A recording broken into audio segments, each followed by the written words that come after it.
If it were not for radio, this woman would be dead. Her family's story is representative of many of the struggles faced by countless families in Asia.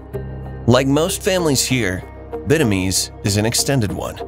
Their primary occupation is agriculture, and they used to own quite a bit of land here. Over 10 years ago, Bhidami and other women in the household began to be tormented by evil spirits. One of the first of these signs was that she would not recognize anyone in the family. At night, she would tear off her clothes and run around the village in a state of paranoia and attempt to kill herself. This was very distressing to her family and children. They spent a small fortune seeking a cure for the demons for Bhidami. As a result, they were forced to sell off a significant portion of their land.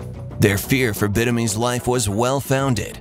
3 other women in the family had already died as a direct result of their oppression by evil spirits. The family was in a state of desperation that's hard for most of us to imagine. And to make matters worse, the demons were starting to affect Bhidami's daughters. And then her brother-in-law, Nanaram, was diagnosed with advanced tuberculosis and was about to die. One day, as he lay on his deathbed, he was scanning the frequencies on his radio for a station broadcasting a sports program about the latest cricket matches. But instead, he stumbled upon one talking about the power of Jesus to heal. Now, the family had already spent a lot of time and money seeking healing, but he had never encountered a God named Jesus. The man on the radio said that if you believe in Jesus, anything is possible. And needless to say, the family was very curious about this new God, Jesus, that they were hearing about on the radio. They prayed with the radio speaker for Nanaram to be healed from tuberculosis, and to everyone's amazement, he was.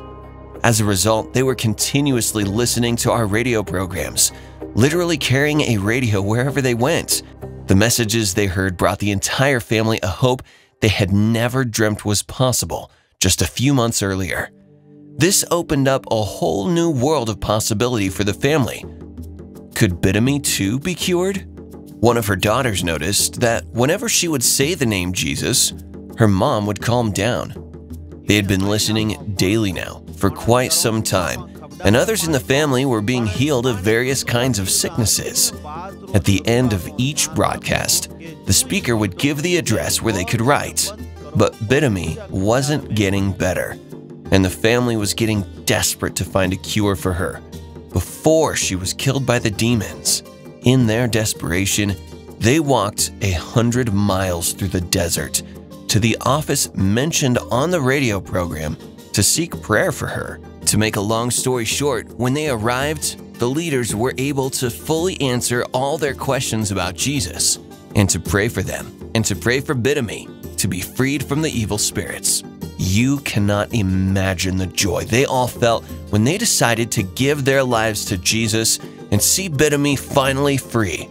For them, the despair was replaced with hope and joy.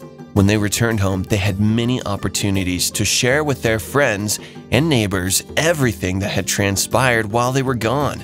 Everyone was amazed to see the transformation that had taken place in Bhidami's life. Soon, they requested that we send one of our pastors to their village, and they have been growing in their faith ever since. Today, there is a growing fellowship of believers meeting in Nanaram's house. He's already marked out a plot of his land where they hope to build a church building in the very near future. Bhidami's daughter Santosh said, "If it was not for this radio, my mother would be dead."